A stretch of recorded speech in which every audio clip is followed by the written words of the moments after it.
Yeay, balik lagi di YouTube Backpacker. Kali ini setelah puas nih explore Solok Selatan, gue mau ngajak lo trekking virtual ke Gunung Kerinci via Solok Selatan.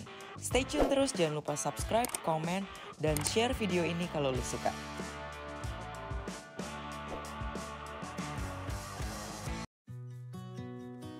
Hari pertama gue begitu sampai Solok Selatan, gue memilih untuk stay di Camp Bukit Bontak. Campnya bagus banget dan sebagai aklimatisasi gue main-main nih ke Danau Gunung Bontak.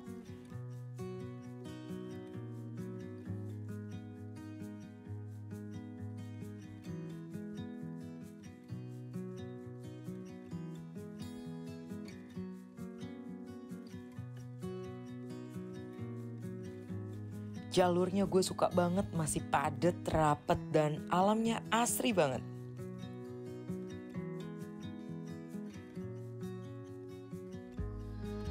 Salah satu flora yang ada di kawasan Taman Nasional Kerinci Seblat adalah Rafflesia rhizantes. Dia Rafflesia mini, kecil, tapi sayang ini belum mekar. Ya ini masih dilindungin banget, banyak yang udah mati juga, jadi ketemunya cuma sedikit.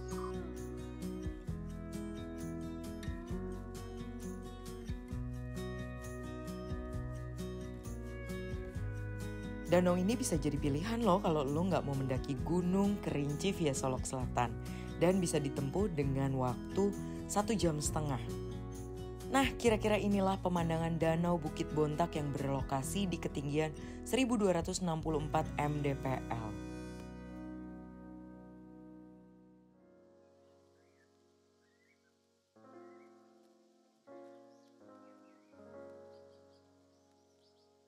Selamat pagi, hari ini gue berada di Taman Nasional Kerinci Seblat via Solok Selatan. Gue akan melakukan ekspedisi pendakian ke Gunung Kerinci tapi via jalur Solok Selatan. Jalur ini belum terlalu populer di kalangan pendakian, tapi sudah beberapa orang yang melakukan ekspedisi ke Gunung Kerinci ini. Dengar-dengar cukup challenging, dan kali ini gue berada di camping ground Bukit Bontak. Jadi ini bisa jadi pilihan buat teman-teman sebelum mendaki bisa ngecamp dulu nih. Lokasinya tepat banget di depan visitor center dan mempunyai fasilitas yang sudah oke banget.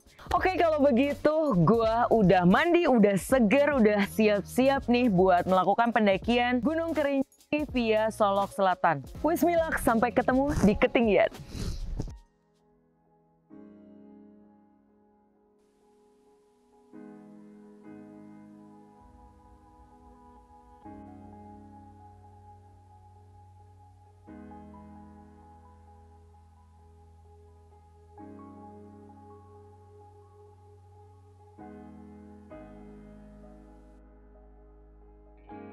Ini enak mobil di jalur.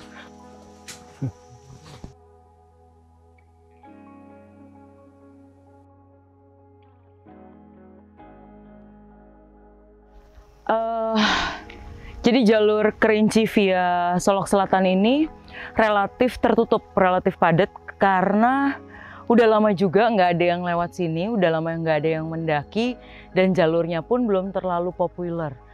Tapi ini hutannya masih asri banget, masih padat. Dan ya ini sekelilingnya kanan kiri, jadi tadi kita harus agak nebas dikit supaya jalurnya lebih terlihat.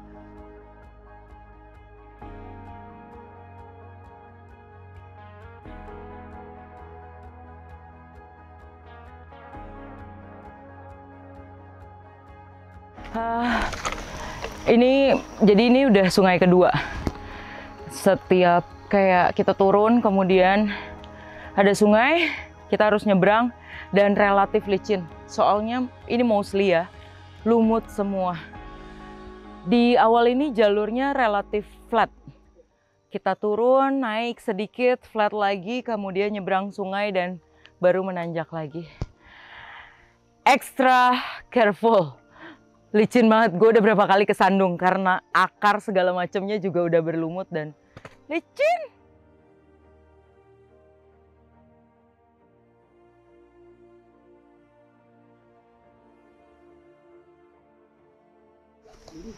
Kita baru sampai di Camp Andalas, pos pertama. Jaraknya sendiri dari bawah itu kita waktu tempuhnya sekitar 1 jam 30 menit, biasanya lebih kurang. Kenapa disebut namanya Camp Andalas? Jadi di sini di depan ada salah satu pohon Andalas besar. Lokasinya sebelah sana.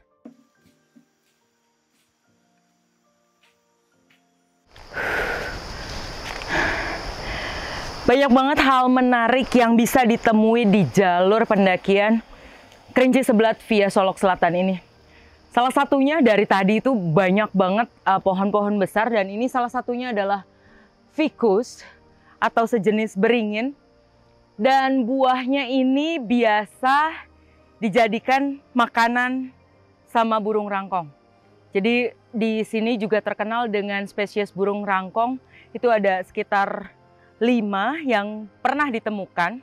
Ada rangkong badak, kemudian rangkong julang emas, rangkong putih, rangkong papan, dan lain-lain. Dan ini nih, salah satu sumber makanannya ada di pohon beringin yang super besar kayak begini.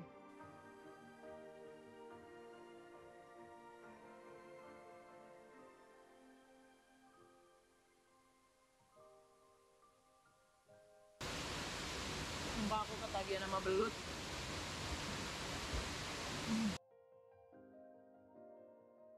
Jalur di sini benar-benar ketutup, rapet, jadi kita mesti nunggu sampai jalurnya di clear up. Makanya disarankan untuk memakai guide atau penunjuk jalan yang expert. Kalau enggak, ini lumayan beresiko. Jadi ya ini lagi nunggu sambil lihat, cek jalurnya padat banget.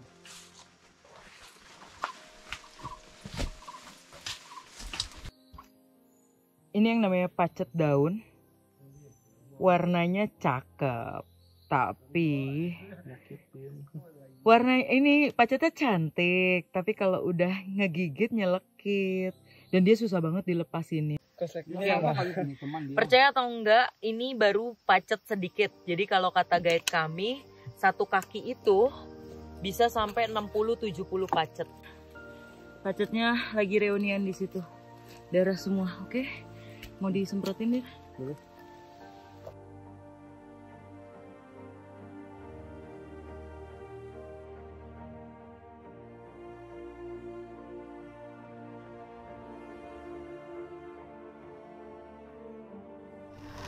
Touchdown pos 3 atau nama posnya itu Beringin 1. Jadi kenapa sih dinamain Beringin 1? Karena di sini ada pohon beringin yang super besar. Gede banget. Gede banget. Tadi sih gue nanya ya sama guide gue, Mas Mutaroh namanya. Katanya, kenapa sih ini tumbuhnya seperti ini? Itu karena ini tempat makannya burung rangkong. Kemudian dia biasanya pup ya, Mas. Terus dari pupnya ada biji-bijian yang bekas dimakan. Akhirnya pupnya itu, pup burung rangkong itu nempel di batang pohonnya. Karena ada bekas biji-bijian dari pohon beringin ini, akhirnya tumbuhlah. Makanya lihat nih, kayak benalu jatuhnya tuh. Makanya tumbuhnya dari samping-samping.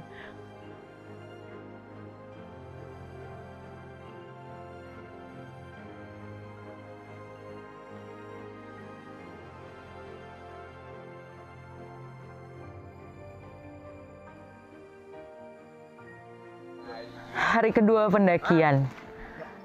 Semalam curah hujan lumayan, jadi ini basah. Dan hari ini kita akan menuju ke shelter berikutnya, pos Tapir. Jarak tempuhnya kurang lebih sekitar 5-6 jam. Dan jalurnya masih akan sama. Kalau dari sini kita mau menuju ke Borneo dulu, Banio kalau lokalnya. Kemudian kita akan cek di sana, setelah itu baru mendaki ke Tapir, dan kita akan bermalam di Tapir. Jalur dari Kambing ke Banio sendiri itu masih sama, bakalan flat tapi lebih padat juga. Kita mungkin bakalan sedikit ngebersihin buat kelihatanin jalurnya juga. It's gonna be a long day today, so wish us luck. Jujur semakin hari jalur pendakian semakin terasa berat. Banyak pohon tumbang, jalur makin rapet, dan kita harus nebas. Belum lagi nih, pacet yang ditemui makin banyak banget.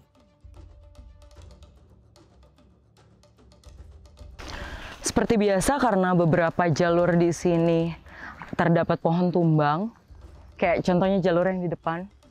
Selain jalur bawahnya sudah ketutup, kemudian ada pohon tumbang, jadi kita mesti muter cari jalur alternatif dulu. Karena memang gunung ini udah lama banget nggak didaki pasca pandemi, kemudian ada penutupan untuk maintenance, dan akhirnya kita muter. Jadi kita akan melipir cari jalur lain yang lebih aman. Soalnya pohonnya lumayan besar yang rebah. Dari kemarin memang cukup makan waktu. Jalur pendakiannya harusnya bisa ditempuh dengan cepat, tapi karena kita harus buka jalur, kadang kita nggak dapat, muter lagi, kemudian kita cari lagi jalur yang lebih convenience, makanya it takes time. Ini lumayan makan waktu, tapi makanya pakai guide, bawa ranger.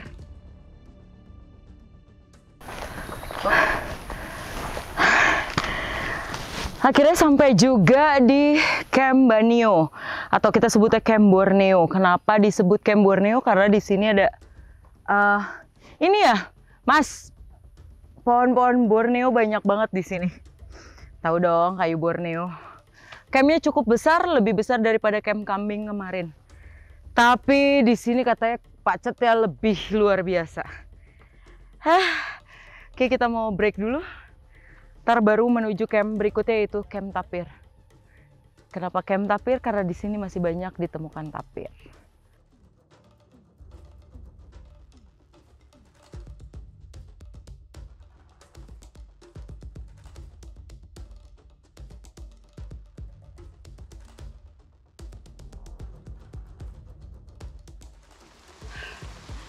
Akhirnya dapat hujan super deras disertai petir.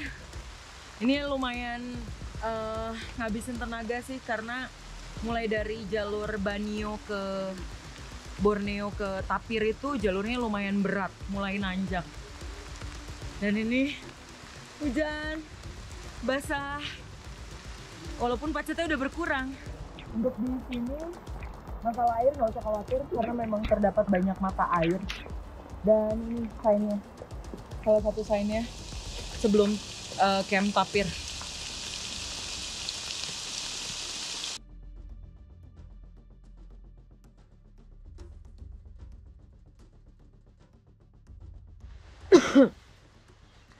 Menjelang ke Camp Tapir,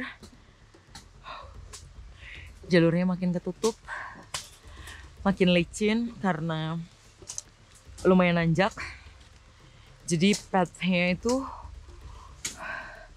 benar-benar harus ekstra hati-hati, soalnya kepleset dan sangat menguras energi sih menurut gue. Kita harus nunggu kayak ada pohon rebah seperti itu, pohon tumbang. Jadi dibuka dulu tuh, pohon tumbangnya rapat banget. Dan kita jalan kayak di pinggir jurang kayak gini.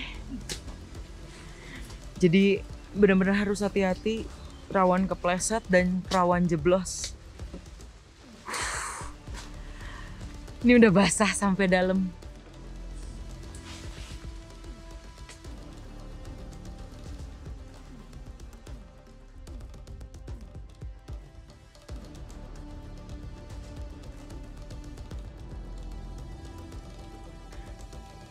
Jadi di sepanjang jalur pendakian Solok Selatan ini itu banyak banget.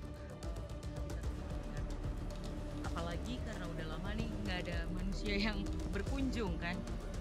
Nah, dari kemarin kita nemuin dari jejak rusa, jejak tapir, sampai jejak harimau. Kalau yang ini bekas dari tapir, karena kita menuju Camp Tapir. Sepanjang jalur tadi kita nemuin banyak banget jejaknya tapir.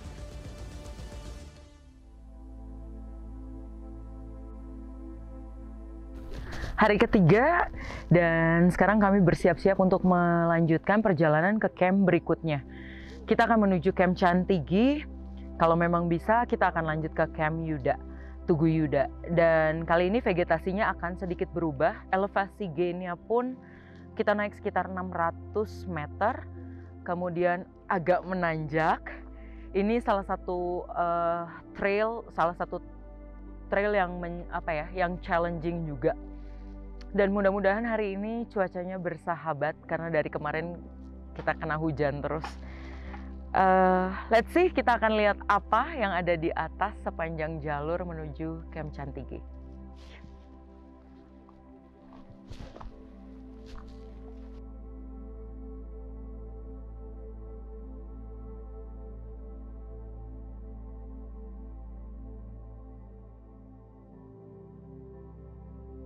Karena memang jalur ini udah lama banget nggak dilalui dan lama ditutup, jadi jalurnya bener-bener ketutup. Mungkin bisa lihat tarang kira-kira. Nah, jadi make sure kalau ke Kerinci, ke Gunung Kerinci via Solok Selatan itu bener-bener wajib menggunakan guide atau setidaknya penunjuk jalan atau ranger, karena mereka yang lebih paham dengan kondisi jalur, termasuk seperti ini.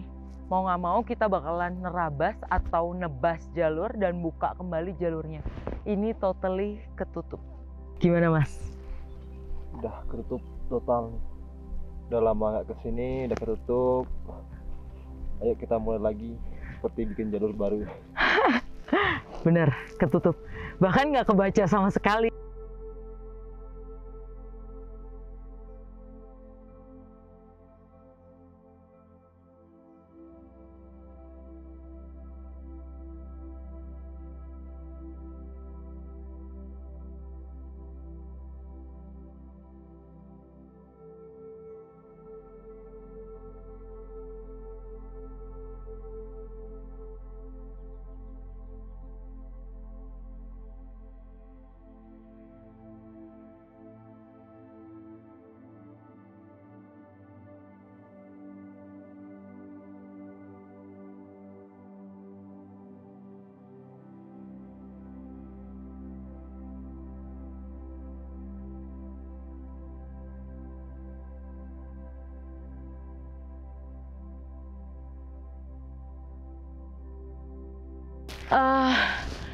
Kita udah sampai di Camp Kantong Semar.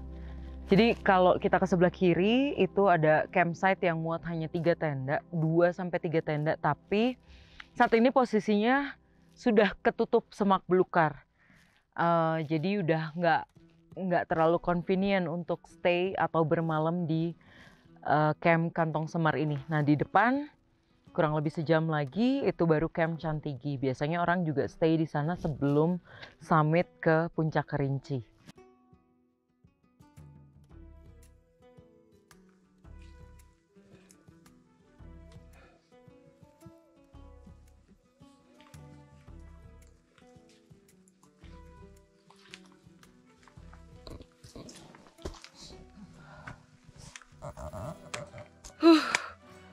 Hutan lumutnya bagus banget. Jadi hampir sepanjang jalan menuju jalur Chantigi itu pepohonan udah dibalut dengan lumut hidup. Dan bagus. Masih asri semuanya.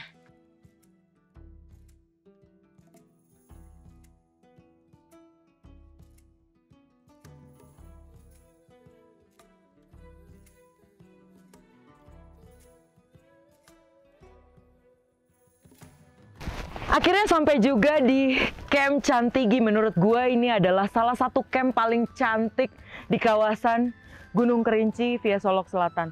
Di ketinggian 3.294 meter di atas permukaan laut, camp ini didirikan disebut Chantigi karena dikelilingi oleh pohon Chantigi. Dan vegetasinya, jalurnya, bahkan di sekitarannya itu bagus banget, super amazing. Dan bisa dilihat kanan kirinya semua lumut. Kemudian yang paling menarik sih adalah ada salah satu hutan lumut di situ yang masih memang pekat, padat banget vegetasinya. Nah dari Camp Chantigi ini biasanya para pendaki akan ngecamp 1 malam untuk menuju puncak Gunung Kerinci. Jadi camping dulu di sini, kemudian prepare berangkat itu sekitar jam 2, jam 3 pagi menuju Gunung Kerinci, summit, kemudian kembali lagi kalau memang mau pulang lewat Solok Selatan atau bisa pulang lewat Kersiktuo. Oke, dari sini kita akan menuju ke Camp Tugu Yuda, masih sekitar 3 jam lagi. Semoga aman, semoga lancar, dan semoga tidak hujan.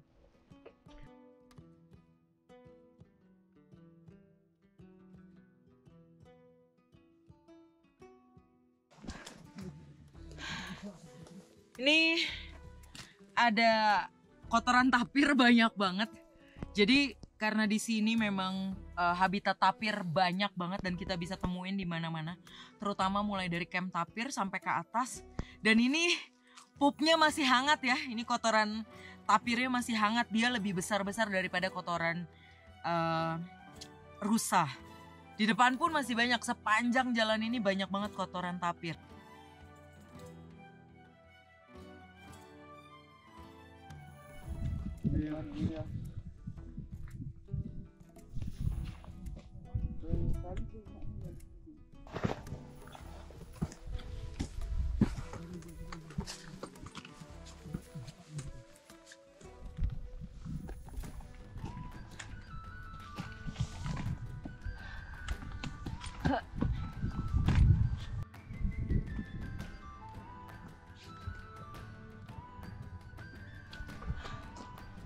Akhirnya sampai juga baru di puncak Bayangan.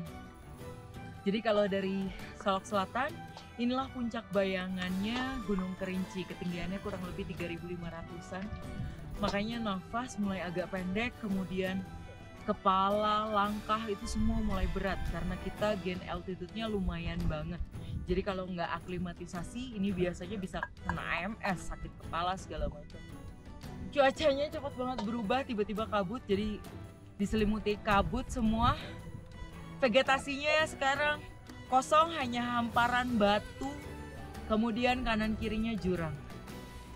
Dan menuju ke Tugu Yuda sebentar lagi. Selamat datang di planet Mars. Hamparan bebatuan yang sangat indah. Tapi bukan berarti jalur pendakian lu semakin mudah. Kali ini lo akan melawan rasa lelah lu untuk menghadapi udara yang super tipis di ketinggian 3.500 mdpl. Dan akhirnya sampai juga di pintu masuk Tugu Yuda, disambut dengan pelangi yang super indah. Yeay, akhirnya cerah, tidak ada hujan hari ini.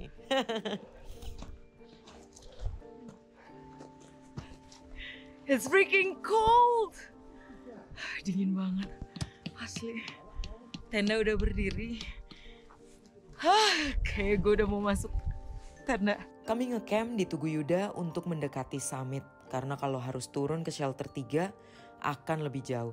Untuk ngecamp di sini butuh permit khusus ya. Dan kami mendapatkan simaksi langsung ditemani oleh ranger dari Balai Taman Nasional.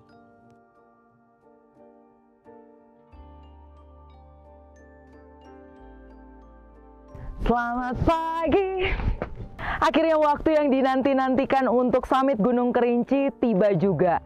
Walaupun cuaca tadi pagi diselimuti kabut, jadi Gunung Kerinci diselimuti kabut, jadi kita nunggu sampai cuacanya benar-benar bersahabat. Dan kita akan melakukan pendakian ke puncak Gunung Kerinci sekitar setengah jam kurang lebih dari Tugu Yuda. Sudah mulai ada matahari dan mudah-mudahan selanjutnya akan cerah, terang, dan kering.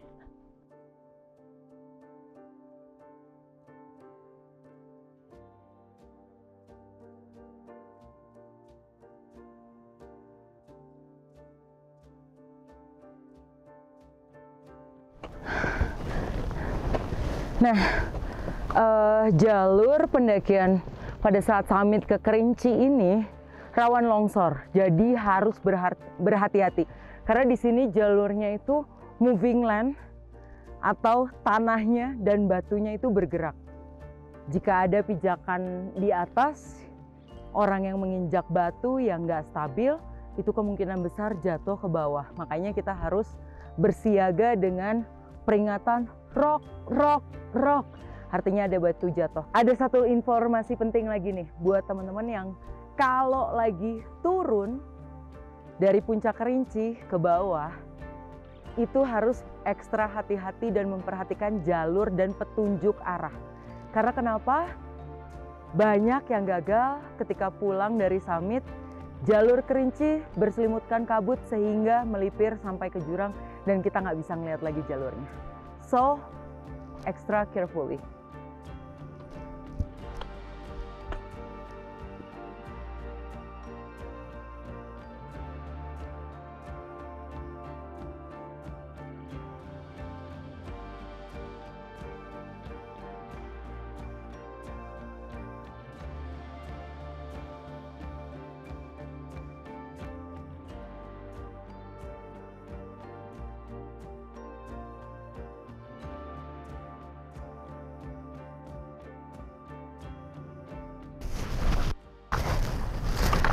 Yeay, puji syukur akhirnya tiba juga gue di ketinggian 3.805 meter di atas permukaan laut, yaitu puncak Gunung Kerinci. Kali kedua gue berhasil sampai di sini dan tentunya ada cerita yang berbeda karena kali ini gue mencoba jalur via Solok Selatan. Jarak tempuh 19,4 kilo dengan hantaman hujan setiap hari, jalur yang luar biasa mengagumkan, hutan lebat, jalur lumpur, banyak pacet, semuanya dilewati dan kami berhasil tiba di sini. Dan inilah puncak volcano tertinggi di Indonesia, Gunung Kerinci, dengan pesonanya yang sangat mengagumkan.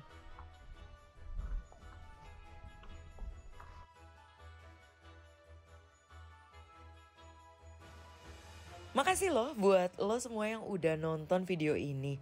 Jangan lupa di-share ya supaya gue rajin nih bikin video pendakian selanjutnya. Sampai jumpa di ketinggian berikutnya. Ciao!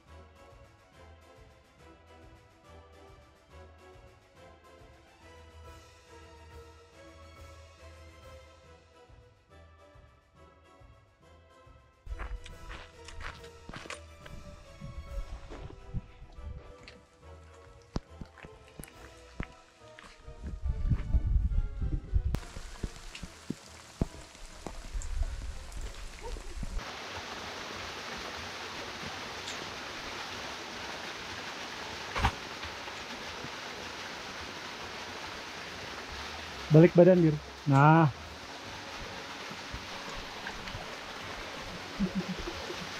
Gimana? Gue pikir Kersiko jalurnya udah berubah, ternyata belum. Masih